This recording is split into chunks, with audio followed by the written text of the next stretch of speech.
Okay, so that's a bold question. Let me take it one after the other. Do I believe in love? Yes, love exists. Good men are there. There is love. Amazing people can show you tremendous love. But the longevity of that love is questionable. I can love you today and not love you tomorrow. It doesn't mean what I felt for you today wasn't real. Yeah. It is real. So love does exist. Now, the reason why I say don't propose to a man and the reason why I say let men struggle is that when you look at the genetic makeup of a man, they were born to struggle. They were born to till the land, labor, and give us food to eat. I beg to differ.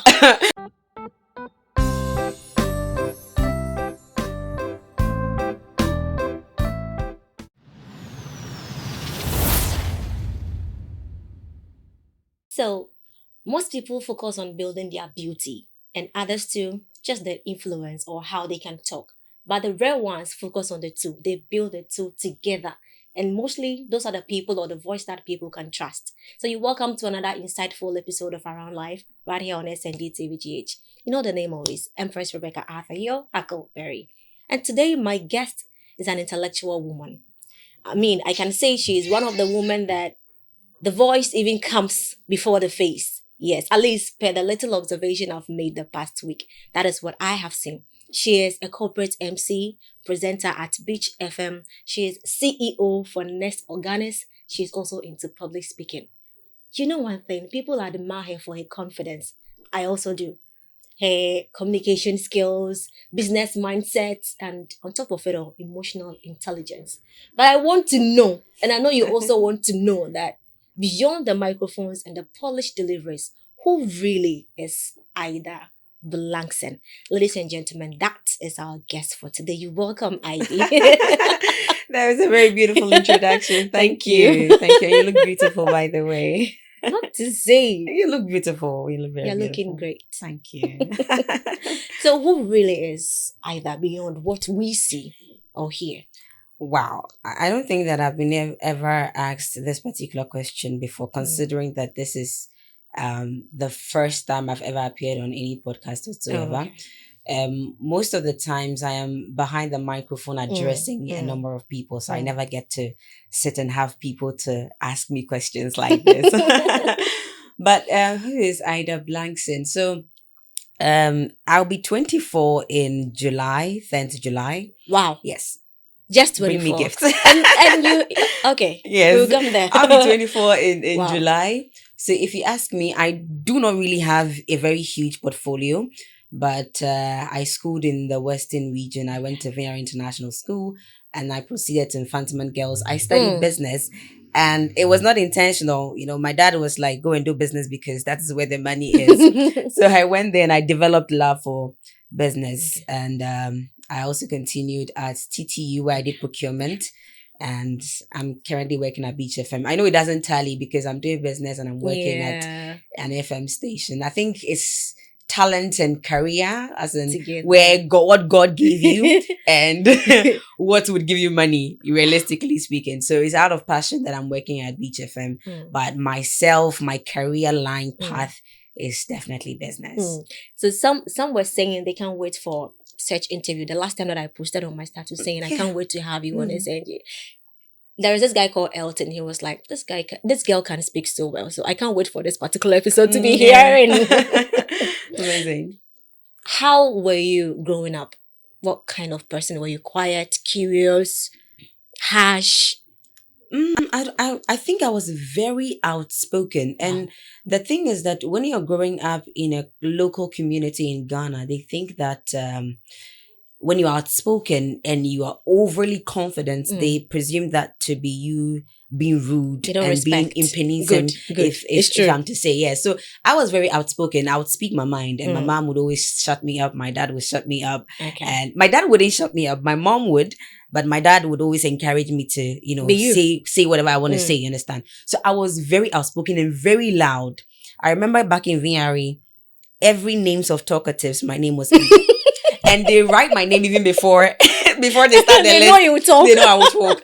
And that was the beginning. I love talking, but I was not talking rubbish. You understand? I love to reason. Let's think about it. Let's discuss all of those things. So I think growing up, I was a very outspoken person. I grew up with not so strict parent, but I grew up with my dad always, reprimanding me for the very little things. That You you understand? Don't use too much milk. Don't dress this way. Don't cut your hair. Don't dye your hair. But now he allows me to dye my hair.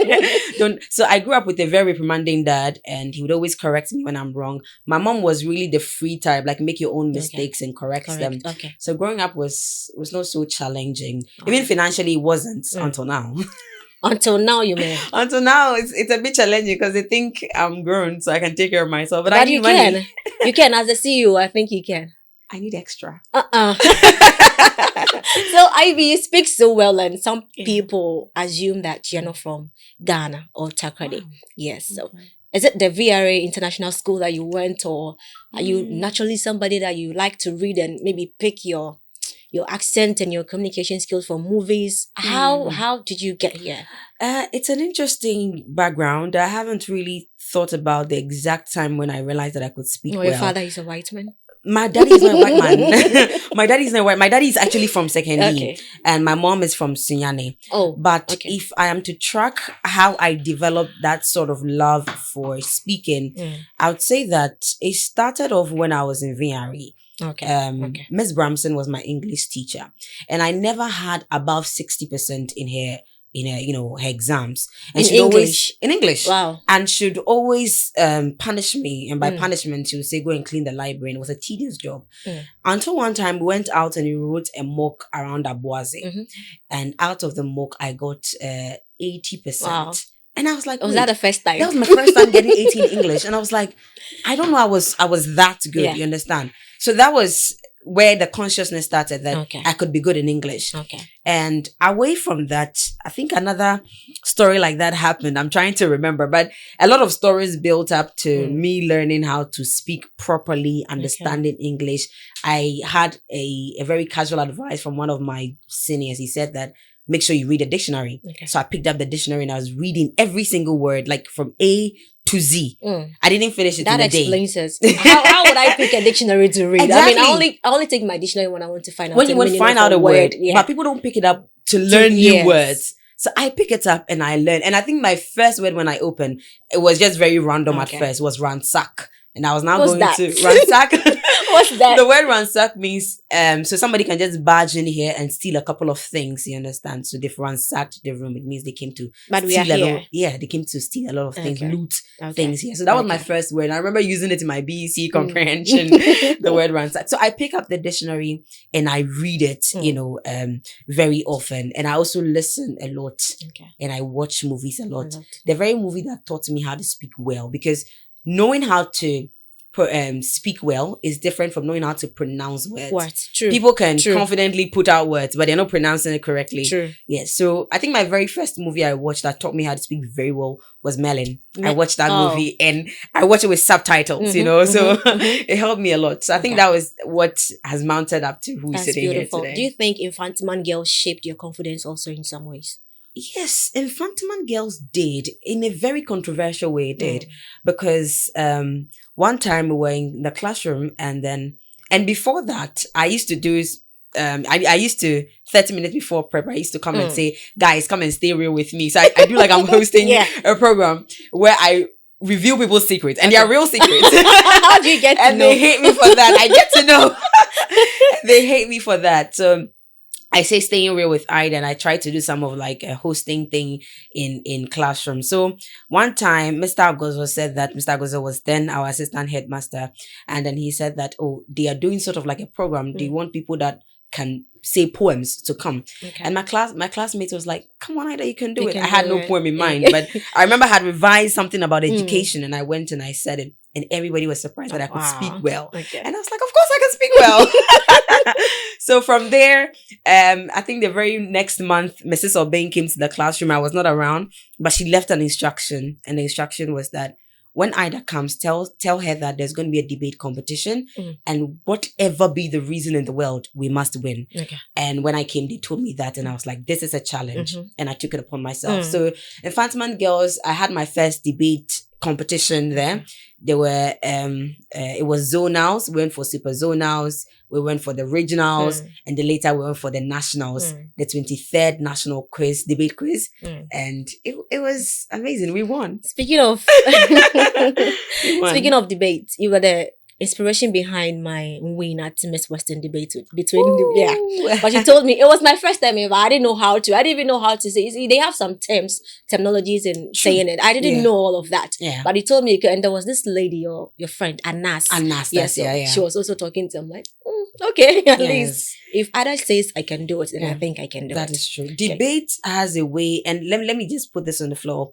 Debate has a way of shaping how you talk and knowing how to talk and content, because away from how you speak and you speaking well, what is coming out should be proper content where people listen and go like, okay, I can use this. Make me the way I bomb me, bra. Do you understand? So in as much as you can speak well, what is the content of what you're saying? Oh, okay. So debate is about you researching, finding out whether it's politics, it's business, it's education, it's love, even if it is sex. You need to be educated. So you need to read a lot so you can put out a lot.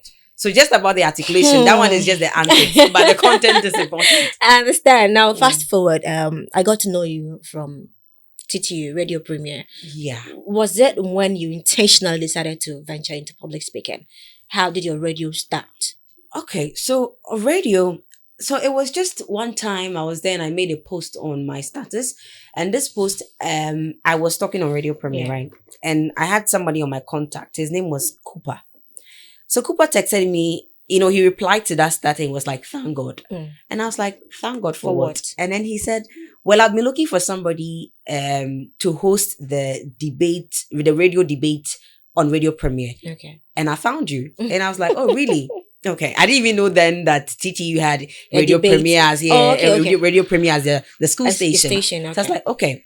So we had conversations around it, and every Tuesday in the evening, 7 to 9, he says I should come and host. I spoke to the station manager, Mr. Joseph, and him, Golden Boy, and then we started off from there. And I realized, okay, this is good. Now I don't only get to talk about the things I know. I get to listen to what people also know, and that also grew me like intellectually. So that was how I unintentionally fell into radio. So that means it wasn't part of your plan, but people felt it wasn't part of the plan. Voice. I knew I could speak, and sincerely, I wanted to speak in front of a lot of crowd, not on radio whatsoever. I just wanted to speak to a discerning people that could understand what I'm saying. But radio, it was not part of the plan. But when I landed there, I was like, okay, that's okay. And now Beach FM. That is, that is the fact greater than Radio Premier. Yes. Why the transition? What happened? They were going to give you maybe higher than you're receiving at Radio Premier. And Empress, let me point this out, that throughout my entire radio career, which is not so long, I've moved from Radio Premier to Nyansapo FM in Shama, which was also a very great time there, to Beach FM. I haven't really had a lot of money. I haven't been promised a lot of money, and I haven't been really given a lot of money, and I've not really considered money as one of the things that I look up to before, transitioning whatsoever. To another job. But from today, I'll be looking at that. I'll be looking at that, because when you don't do that, let me clarify, when you don't do that, people start to misuse your talent. People start to, I mentioned I'm getting to 24. People look at you and they go like, you're young, you don't need so much money for anything. They go like, oh, come and study, come and observe. They are come helping you. I'm helping you grow. I am not that ignorant, and I'm not arrogant as well. I know what I carry, and I know it's valuable, and you should pay me according to that value. For Beach FM, how did I get there? So it also, one time I was at home and I said, let me go and get myself banana. So on my way, I had a call. The last number was 43, if I remember. And this person has been calling for a long time, but I had certain discrepancies with my customers. I was thinking, is it my customers calling me back and forth? So on my way to buy the banana, I picked up the call, and it says, hi, my name is, the person mentioned the name. I'm from the Public Affairs Unit. I'm from TTU. And I was like, okay, is there anything wrong? And he was like, oh no, I am looking for a group of people to help me with elections. We're nearing the 2024 general elections. Was it 2024? Yeah, 2024 general elections. It was like, I'm looking for people to help me, cover the elections. And somebody mentioned your name. Are you Ida Blankson? I said, yes, I'm Ida Blankson. I was like, okay. save my number. I'll call you back. I said, okay. So I saved the number. And from there, there were a number of conversations. And then he told me to come for a meeting at Spice FM. Okay. Then I had seen the building, but I saw it as a Dumante building. Okay. Yeah. I never averted my mind to the fact that, okay, that is Beach FM. Beach and Spice. So I found my way there. And when I got there, the entire staff was there. And let me say this. Whenever you are called somewhere, please dress very properly. Dress extremely properly. Okay. Because I felt, we are going to cover election. I'm just going to see someone is going to just give me some fuel. It's nothing. So I just wore my skirt and my top and my slippers. I got there, the entire staff of Beach FM is there. And I'm like, oh my goodness, I have cute clothes.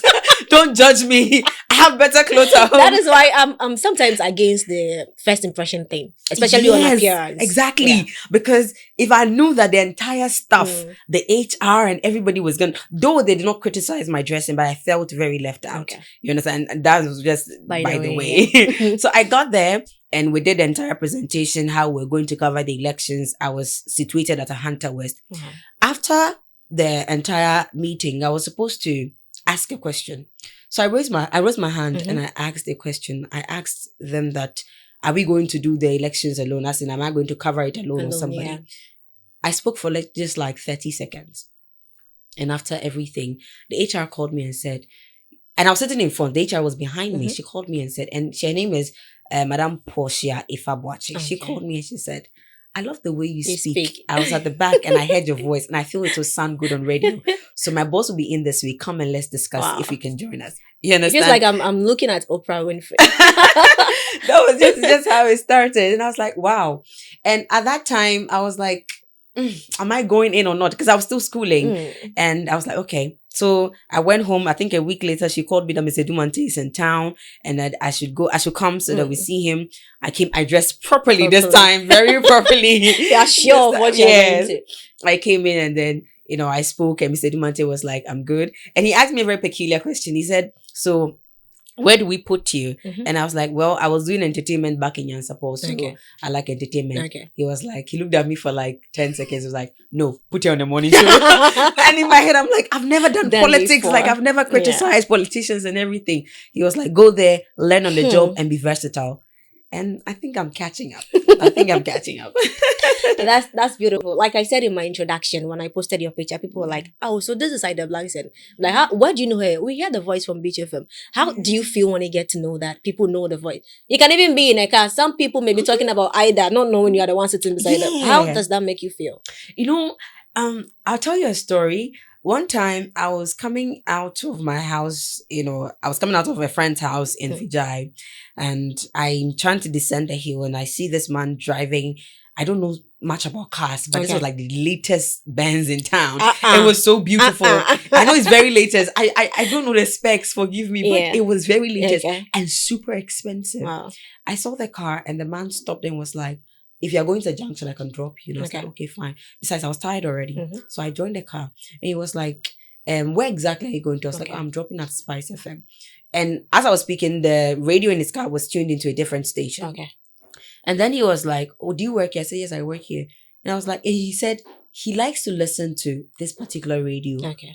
Beach FM. He likes to listen to Arafat and Felix. And there is a lady who he loves to listen to. That there are days when she's not on air, he tunes off. Yeah. And I was like, really?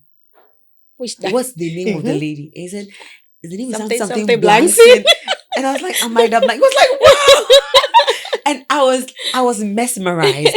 And again, I felt a bit scared because I felt like this is a man, he's a lecturer at TTU. Oh, okay. Who is of that repute listening to me. And I bet he's disappointed because I'm short. Because usually they expect a thick, tall lady and they see a short lady.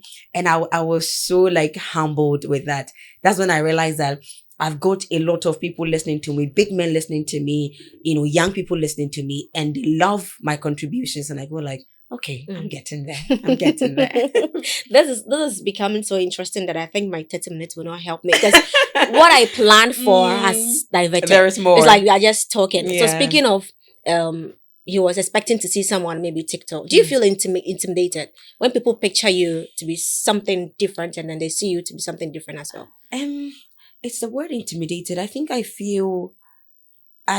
for the want of a better word, I feel a bit looked down Okay. sometimes Okay. because people listen to your age, and I'm the type to always say my age because I don't want people to misquote and say she's 30, she's that and that. Because when you're intellectual, and not to boast, but when you know so much, people think you should be old to know that much. True. Do you understand? It's a narrative we should cancel. I shouldn't be 30 to know so much. Good. I may not be so experienced in radio, but if Mr. Edumante calls me, sits me down, and tells me the past 20 years what he has done in his life and able to imbibe that knowledge, equal to that, I have the same knowledge. So why I feel like people I'm looked down upon is that people look at my age and they go like, you shouldn't know what you know. You don't deserve this amount of money. You don't deserve this platform. Do you understand? They compare. Oh, a certain radio presenter in Segenita Cardi has been in the game for 10 years. If we are going to consider somebody to host a particular show, then we should give it to somebody who has been in the game for 10 years. Like, really, what is the criteria here? So I don't feel intimidated. I just feel looked down upon. That's beautiful. So I think I have quite similar experience, but mine is a bit different because my age is a bit higher. Okay. But then because of my height, you can enter into a room and out of the blue, they feel like you should just sit somewhere. Until you start talking. That is so bad. Okay, so she can do it. That is so bad. Like, I don't have to prove myself. Believe in the value that I carry. That's just. But you called me, which means you've heard or you've seen. Exactly. That is why. Why does it have to be like the moment you see the person, you'll be like, it's on your behalf. That's the thing. So in as much as we are talking, I think we are also educated. We need to change that perception. Give people the floor. Okay. Give people the floor. And I've told myself that, I think yesterday I rejected a deal. I told myself that anytime that somebody calls me and then they see me in person and they look at my height, I'm not a dwarf. I'm just saying that they see my height and maybe they see the way I carry myself. Okay. Because maybe they are looking for somebody with the most expensive wigs and stuff, somebody with the most expensive jewelry and everything. And you see me and you devalue me without me speaking, without me doing the job for you to even rate me. There and there, I cancel it. Okay. Because I can't work with somebody who already feels like I'm down. Wow. No matter the amount they are giving you. I will turn it down. Wow. I will turn it down. Wow. I am, what's the word? I'm egoistic like that in terms of turning down deals. At some point is good. I am, Wow. I'll keep the pride. I'll keep the pride. Well, aside from that, you are the CEO for Nest Organics. Yeah. Most people begin or start a business, then they fall off on the line. What makes your brand different? Because it only keeps growing, what I've seen. Yeah.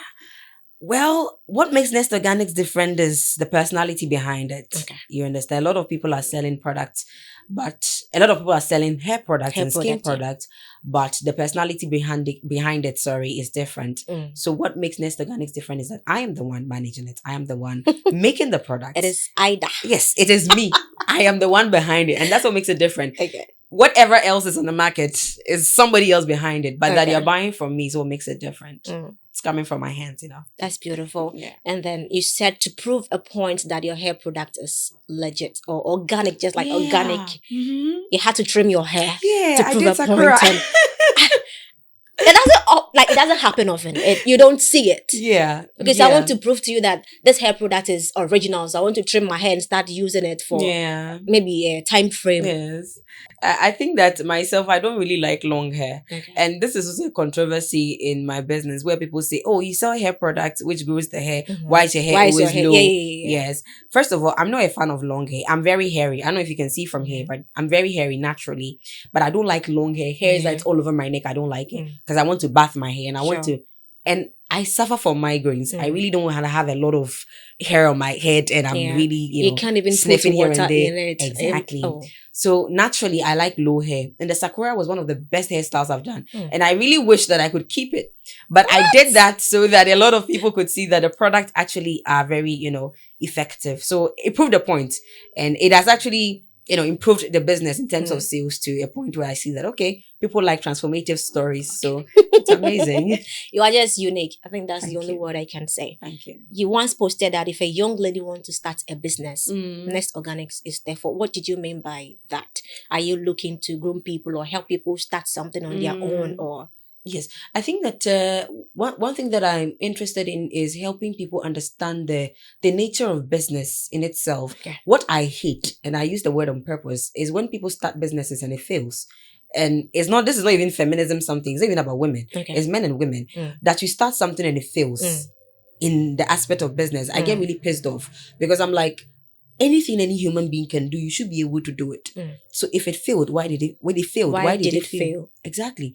And we are supposed to correct it. If it's the wrong industry, let's divert into another industry. Okay. But people fail in business and they don't do business at all. Okay. So I love to provide education in business holistically. Oh, okay. Do you understand? In terms of delivery, distribution, whatsoever. But for Nest Organics purposely, we are currently looking for maybe salon owners who want to start using, organic, effective products for their customers, and people that was going to start their hair care business from scratch, want to partner with us and everything. Once you contact us, we'll be able to have conversations around that. Okay, so since you are the CEO, let me use that opportunity to ask you personally. If I want to venture into hair product, I don't have a hair product of my own, but I want to sell Nest Organics. Will I be giving some discount maybe to get it at a wholesale price and I'll sell it on my own to get the profit? So obviously there would be some arrangements where you can also make some money off it. So there will be some reduction, like a wholesale price that will be given to you. There'll be a reduction in the prices for you as well. We also have private labeling services where it looks as though mine. It's yours. Okay. You're going to label it yourself. Okay. That's how it's going to be. And you're going to price it yourself. So you're going to get them in gallons and buckets and everything. So these are mostly on a one-to-one conversation level. So we can assess what you have currently, the budget you have, and what we can do for you. Like I said, I'm not really interested in people just setting up businesses, but setting up successful businesses. I wouldn't want Rebecca to come and buy from me today and tomorrow she's like, as no I hate that. So let's start off solidly and end it perfectly. That's how I want it. What is the long-term vision for this? Expansion, branches? For Nest Organics? Yeah. Nest Organics, sincerely, like I told you, I don't really like hair, like a lot of hair. So I'm not the type that ordinarily would buy hair products outside. I use my hair products because I sell it. Do you understand? But if I wasn't selling it, I wouldn't even care about what I use in my hair. Do you understand? But now that I've gotten into it, I realize that people need to care because a lot of people are suffering from dandruff and breakages. The long-term plan, this is a stepping stone. I really want to venture into production and manufacturing. As a large business. Do you understand? So it's not just in the cosmetic industry. We can be doing personal care where we are doing, baby products. We are doing products for hair, products for skin, products for hygiene, products for men only, products for women only, products for babies. So the long-term plan in this industry is to venture into production and manufacturing of personal care products. But this is not the only industry I want to be in. It's not the only industry. That's beautiful. I was even asking in the fact that you deliver to Kumasi, Accra, other parts in Western region like Takwa and the rest. So would you want to have branches or representatives in the other regions if possible? Yes, we are looking at finding distributors across the region, but we need to be very tactical with that as well because a lot of people are just passionate about getting busy, but not passionate about what they're getting busy with. Do you understand? That's the thing. They wait. People are passionate about getting busy, but not passionate about what they're getting busy with. And that is why a lot of people, I digress to say, a lot of people are in very toxic relationships because they just want to have somebody around, but not somebody they're passionate with. So I'm looking for distributors, but people who really want to sell, make money, and also are passionate about the industry itself at a point where they go like, okay, I want to set up my own and I want Ida to help me. Yeah. Before you mentioned relationship, I'll come to that, but let me just move away from the Nest Organics with my last question. You signed Abasuzi. It was a paperwork. We saw it. But then we didn't see any promotion from her. Personally, I was in a contact with her. Yeah. So here's the thing. I make a lot of decisions, but I make a lot of bad decisions as well. And let me lay that down, right? And the thing with me is that I make a lot of decisions within a specified period of time, because my philosophy is that it's either I make the decision now or I make it later. But the thing is, if I make it later, it costs me more than making it now. So I make the decision now. If it is wrong, I'll correct it later. So I've made a lot of bad decisions, a lot of them, and they've cost me a lot. And during the time I signed Abasuzi and then Tina to be brand ambassadors for the brand, I think he actually called me, but I wasn't really. You were not available. I didn't really consider a lot of things. What I considered was that if I want to build brand awareness, then I need people to come on board.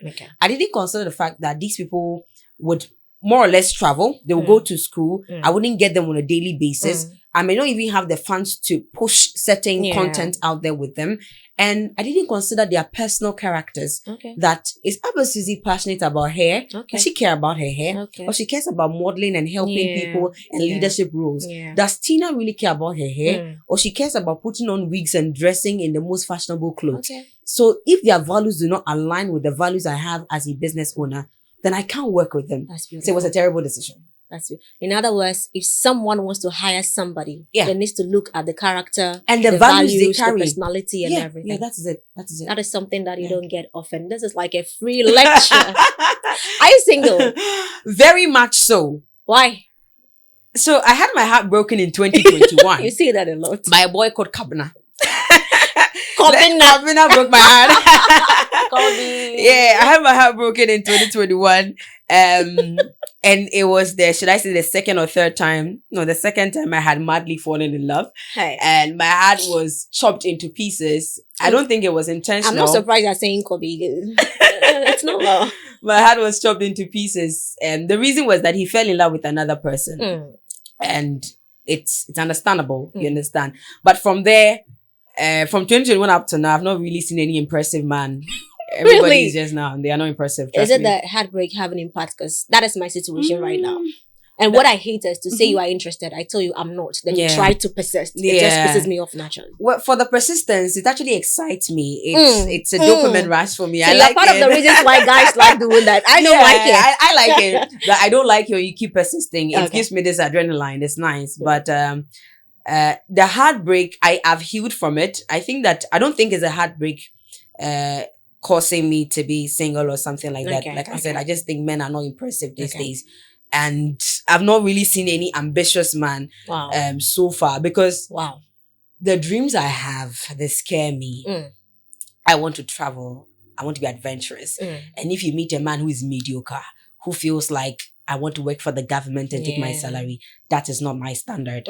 Or that is not, I don't mean to boast, but that is not my, I can't reason with you on that level. Do you understand? Because if I am looking for big money, I may not know the way, but I know God is going to help me. I'm looking for big money to travel the world, and you are thinking of maybe getting some 3-bedroom apartment in East Legon, and it's okay for you at whatever age. That is okay. You see, the thing is, long term, like most men, that is their long term. I'm getting 3-bedroom apartment in East Legon. That's my long term. But it's mine. It's his. That's what I'm saying. But they're not ambitious enough. They don't want to.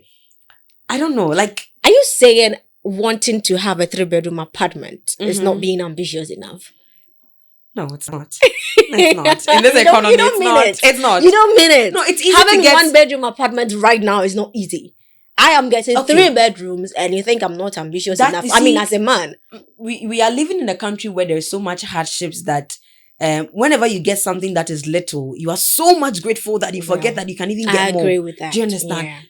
3-bedroom apartment, people are building 12-bedroom apartments and not even in Ghana. You understand? People have set up businesses in the US and everything. I don't think at this level, like in this economy, getting a 3-bedroom apartment in Ghana is like an ambition. Love to the extent that, let's say I'm in your shoes. Yeah. I have that dreams. I am making it. I am on my own. And I love this man so much that his dream is to have 3-bedroom apartment. I mean, if I want more, I can help him. If I want more, I can. We are together. Oh, don't help a man. Don't help a man. Don't. Do not help a man. Let him struggle. And you said we shouldn't propose to a man too. Yes. Not to even tell them we like them.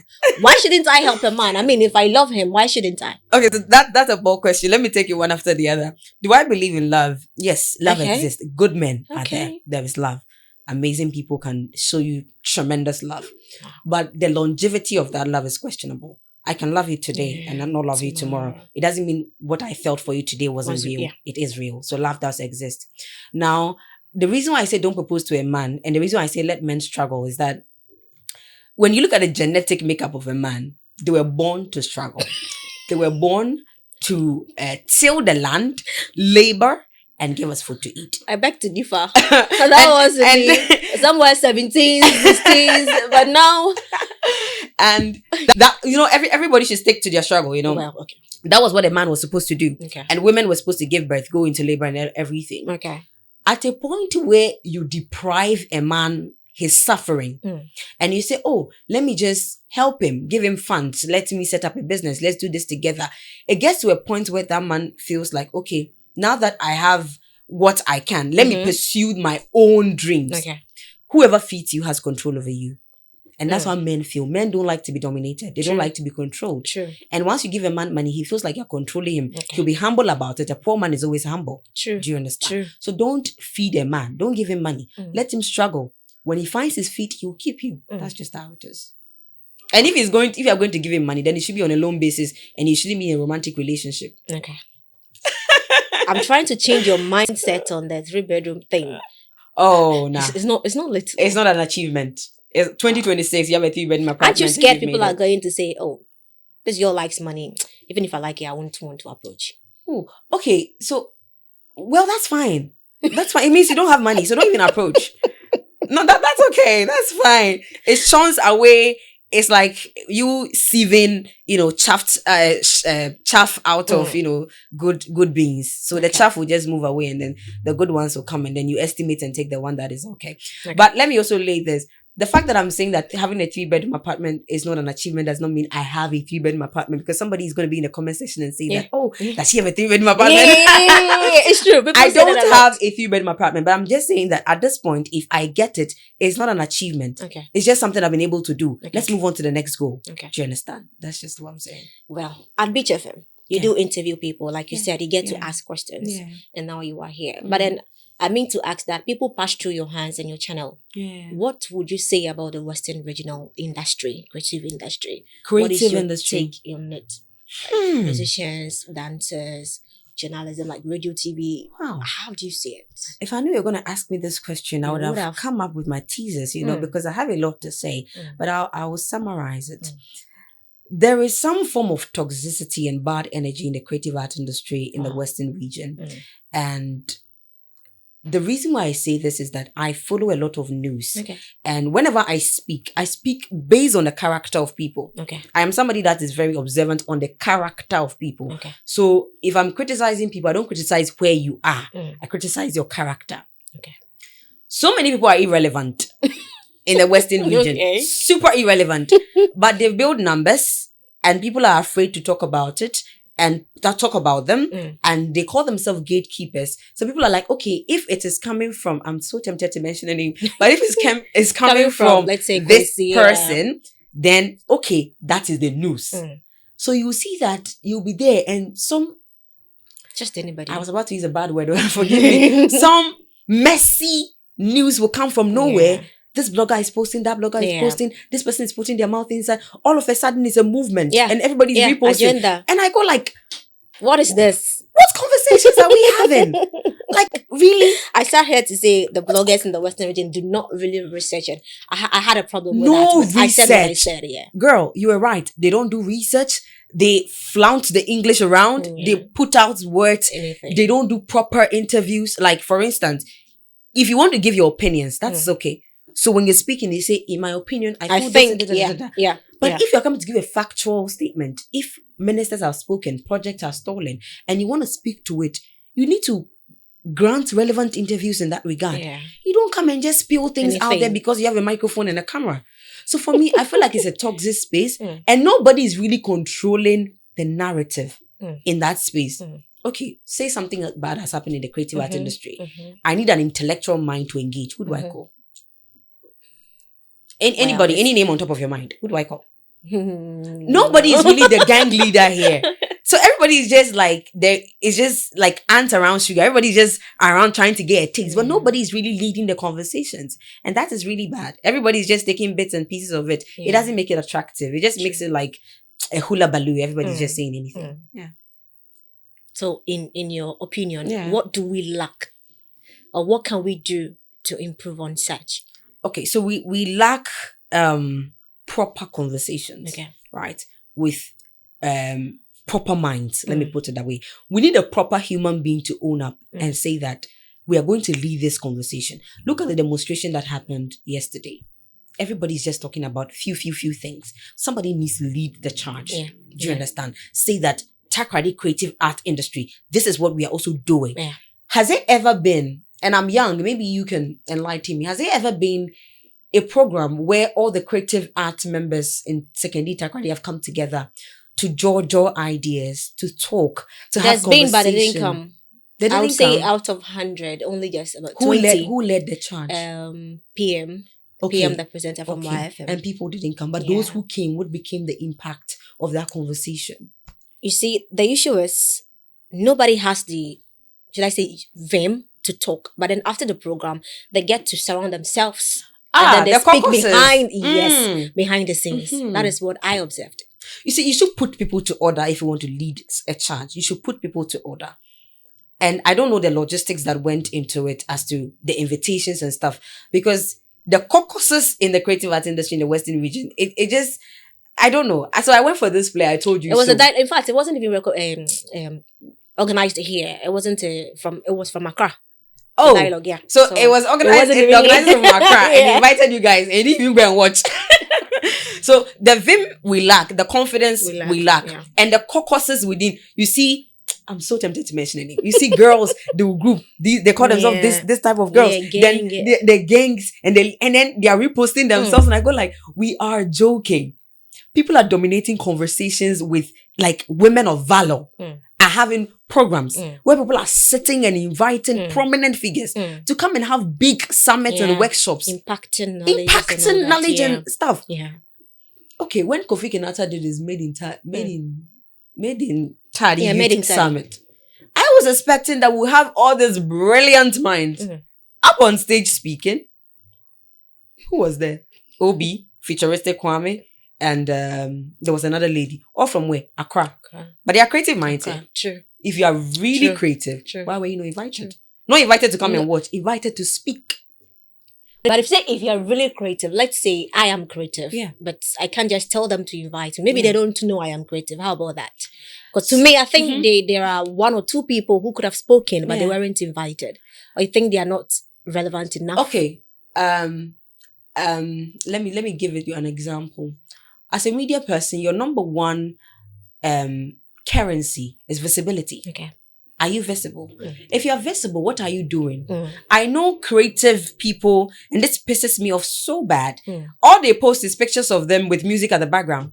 Okay, so what am I supposed to do with that information?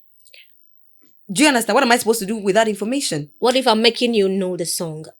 No, like, let's say it's a new song. No. That is not the intention. Okay. The intention is that I look beautiful. I take a picture and I post it. Or I'm in the studio. I take a video. Okay, you mean like a WhatsApp status something? Not status. They even post on their Facebook. Okay. And that is the only type of content they post. Okay.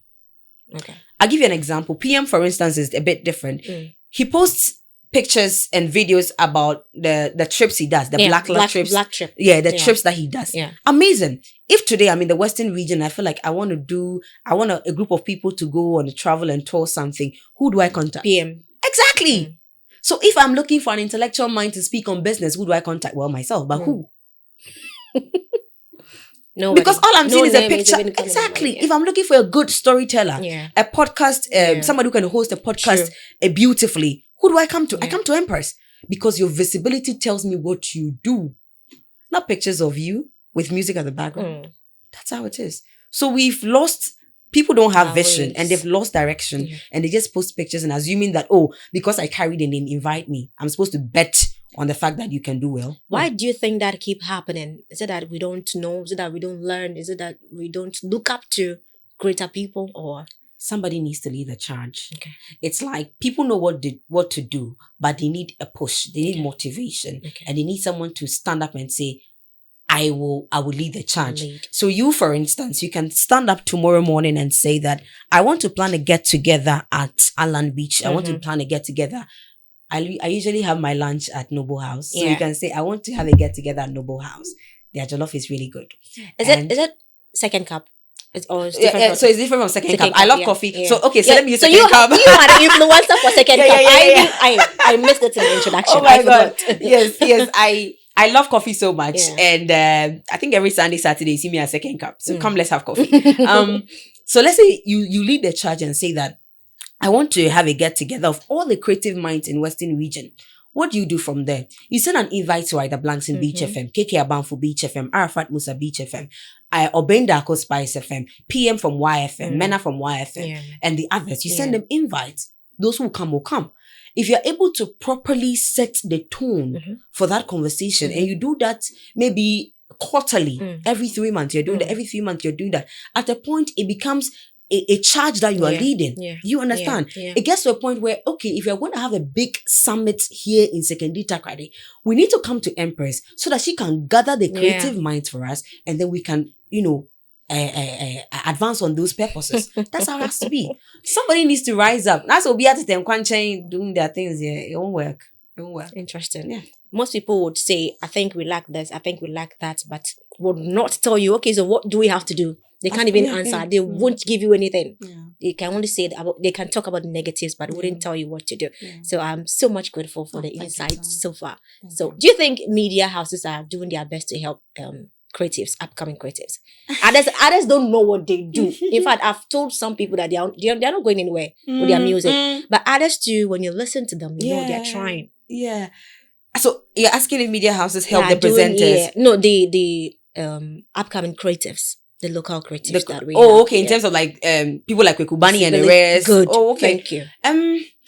Yes. No, I changed my answer. No, they are not.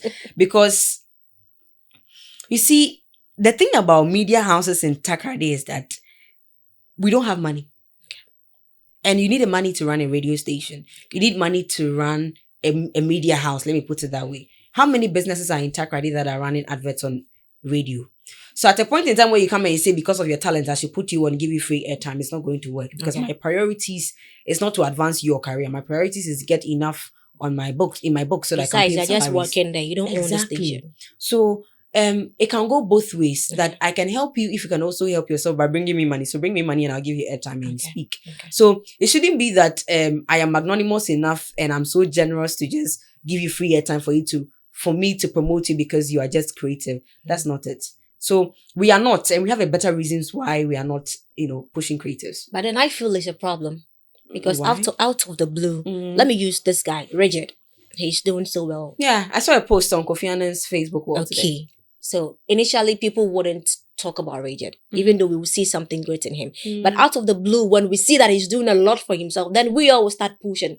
We all start calling him for interviews and all that. But then, you think that's not wrong? That is not wrong. Why? That is not wrong. I talked about this. See, why don't you act the journey? Why don't you support the journey? But wait for me to blow, and then you call me for an interview. This conversation. I'm not saying it's wrong or bad, but I don't get it. Why should it be so? This conversation gives me a rush. Nobody owes you anything. Well, you say that. Said that here sometime. Nobody owes you anything. Like okay, you have identified your talent, and you say I should help you throughout the journey. Okay. I won't. Because you are nobody. But once you start becoming somebody, okay, now you are attractive. Now you are media content. You understand? Yes. No, I wouldn't pick somebody from the slums and say you have a future, so come and sit down and then, propagate your future. No. Okay. Me like this. If I want to grant interviews to creative, it's creatives that have been visible and they are doing something for themselves. If, for instance, there's an artist here in Sekendi Takrady, and that artist has not, gone to Accra to make it. Of course, they say you can't make it here. They say, I don't think so. But they say if you don't go to Accra, you won't make it. And that artist goes to Accra, doesn't make it, finds a way. Like, I didn't give him interviews whatsoever. I didn't help him. Yeah. And he goes and he wins TGMA. I will invite you. Okay. It's a yes or no answer. Okay. Yes or no. If you come, I will interview. If you don't come, I will interview you. But I will not be part of your journey because it's not attractive. That is not my job. Wow. That's it. Wow. I'm speechless. I like someone. This person is not looking my way. Okay. And then you advising me not to ever, under no circumstance should I ever propose to him. What do I do? What do I do? I really want this guy so bad. What do I do? If you like your man as a woman out there, this is my camera, right? Yeah. Okay. If you like a man as a woman out there and you so badly want to propose to him, my advice, right? This is not even factual. My advice is don't do that. Because it will get to a point where you realize that that man will just disrespect you. Trust me. See, men don't like those things. Are you sure? I've studied men. I've read books about men. You understand? When I had my heartbreak, a guy would say you have someone who would say he's waiting for a lady to approach because Yeah. he will feel like it's genuine or real. Okay. Yeah. Okay, so there are men who are also waiting for ladies to approach. Those are men who are not confident and they have lazy mouth. So they want the lady to come and do their job. That is not it. If you like a woman, you walk up to her, I like you. First of all, build friendships, right? Then you say, I like you. If she says no, you persist for a while. If it becomes, too much, you go away. Okay. But as a woman, don't go and propose to a man. Okay. See, allow men to struggle. That is their nature. Okay. Once you take away that suffering from them, when a man gets something too easy, they don't cherish it. True. That is just it. You can ask your producer. He's a man. He'll tell you. So then what do I do? What do I do? You move on to the next person that likes you. So my question. Me liking this person. What do I do? Let it fade away. Love fades. So let it fade away. What do I do to make it fade away? Okay. Whenever I see him, I smile. I'm like, oh my God. I remember I used to like this guy called Daniel. Oh, he was pretty nice. It was just a crush. And I was like, how do I make this thing go away? Because I knew Daniel was with somebody else. You understand? What I did was to create a very, very good friendship that is based on intellect. Okay. You understand? Okay. So Daniel and I would usually have conversations about leadership, about politics and everything. At the end of the day, I fell in love with his mind. Wow. So now I'm like, I don't want to compromise this relationship with romance and everything. Okay. Because once sex gets in the middle of friendship, it starts becoming weird. True. It starts becoming weird. True. You understand? You can no longer dress the way you want to dress because you know you're going to see Daniel, so you need to look extra appealing. But if Daniel and I are just having political conversations, I don't even care if I'm in a dirty clothes. We are having intellectual conversations. So make it fade away. Find a way. Okay. How did your breakup experience shape you? Finally or gradually getting to the end of it? Oh, it was the most traumatic time of my life. Oh. It was on what was it? Was it January 2021 or 2024. People go through and then they take some drugs to kill themselves and all that. How did you recover? My breakup was the most traumatic. Trust me, it was more traumatic than whatever it is that my dad put me through by encouraging me to become who I am. But it was very traumatic because I'm a hopeless romantic. And you see the way I'm very vehement about things I speak of. The way I'm passionate about business and everything. That's why I passionately fall into love. So it was very traumatic. And I think it showed me that people be with somebody who is truthful and honest. Do you understand? Okay. And that the fact that you've met people does not mean you don't meet people again. Okay. And they have disappointed me does not mean that you meet people again. Okay. Do you understand? So I think I've come to learn about men. And that's why I say I allow them to suffer. You understand? I've come to learn about men. But I feel it has made me emotionally strong as well because during that time, there was no day that passed by that I didn't cry. And come to think of it, I asked myself, what am I even crying about? Like, is it the times we spent or is what? But it made me emotionally strong. Okay. And I think it has also built my confidence. Okay. And also when I see men coming with similar traits as Kobina, I am now careful.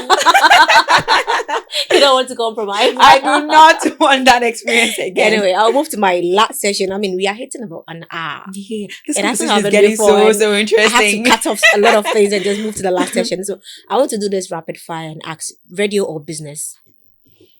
Business. I'm sorry. 247. Business. Intelligence or beauty? Oh, give me intelligence. Keep the beauty. Give me intelligence. Yeah. Love or peace of mind? Oh my goodness. Give me love. Give me love. Peace of mind. You can't trade that. God will give me that. God will give me that. Like I don't know why I added this. I think I know the answer. Public speaking or silence? Public speaking, of Public speaking, of course. Fame or fulfillment? Fame or fulfillment? Fame. I think my fame gives me becoming famous will be my truest fulfillment. Yeah. Right. I think all right. That's beautiful. And the last one, boss lady or soft life? Hey. All of them has to be funded though.